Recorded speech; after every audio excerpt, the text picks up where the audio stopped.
Friend, welcome to my YouTube channel. ನಾನು ಇವತ್ತು recipe ಬಂದು ಕಷಾಯ ಮಾಡೋಣ ಅಂದ್ಕೊಂಡಿದ್ದೀನಿ. ಪಾಪುಗೆ ಕೆಮ್ಮಾಗಿಬಿಟ್ಟಿತ್ತು, ಅಂದರೆ ಕೆಮ್ಮು ಜಾಸ್ತಿ ಕಫ ಆಗಿತ್ತು.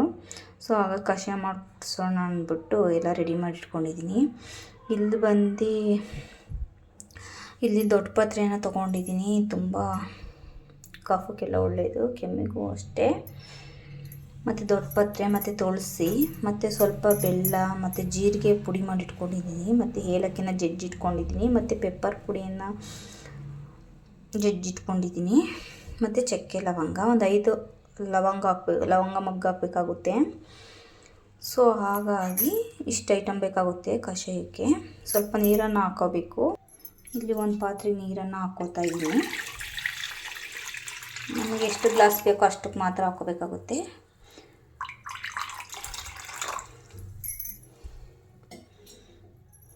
ನಾನು 3-4 ಗ್ಲಾಸ್ ಮಾತ್ರ ಹಾಕ್ಕೋತಾ ಇರೋದು. ಬೆಲ್ಲನ ಹಾಕ್ಕೋತಾ ಇದ್ದೀನಿ. ಬೆಲ್ಲ ಸ್ವಲ್ಪ ಮತ್ತು ಜೀರಿಗೆ ಪುಡಿ ಮಾಡಿ ಇಟ್ಕೊಂಡಿರೋದನ್ನ ಹಾಕ್ಕೋತಾ ಇದ್ದೀನಿ. ಮತ್ತು ತುಳಸಿ ಎಲೆಯನ್ನು ಹಾಕ್ಕೋತಾ ಇದ್ದೀನಿ. ಮತ್ತು ಪೆಪ್ಪರ್ ಪುಡಿಯನ್ನು ಹಾಕ್ಕೋತಾ ಇದ್ದೀನಿ. ಸ್ವಲ್ಪ ಪೆಪ್ಪರ್ ಪುಡಿ,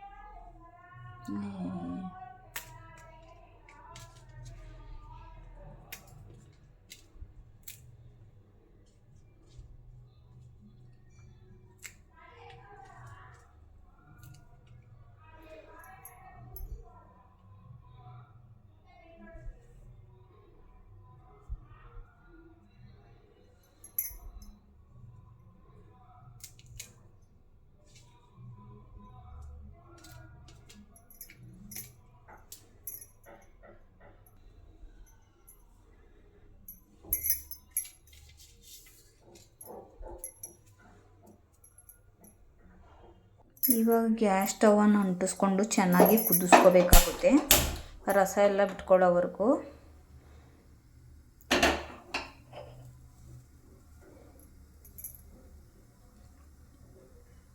ಕಫಕ್ಕೆಲ್ಲ ತುಂಬ ಒಳ್ಳೆಯದು ಫ್ರೆಂಡ್ ಕಷಾಯ.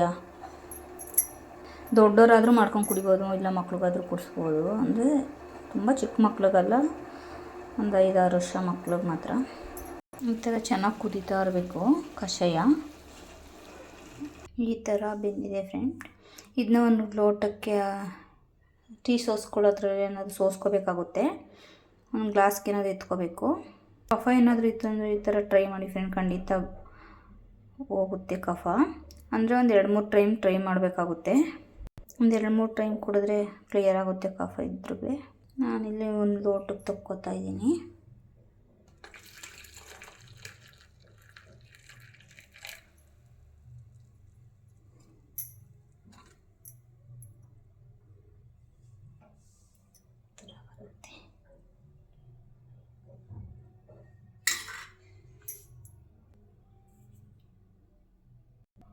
ಈ ವಿಡಿಯೋ ಇಷ್ಟ ಆದರೆ ಫ್ರೆಂಡ್ ಸಬ್ಸ್ಕ್ರೈಬ್ ಮಾಡ್ಕೊಳ್ಳಿ ಫ್ರೆಂಡ್ ಪ್ಲೀಸ್.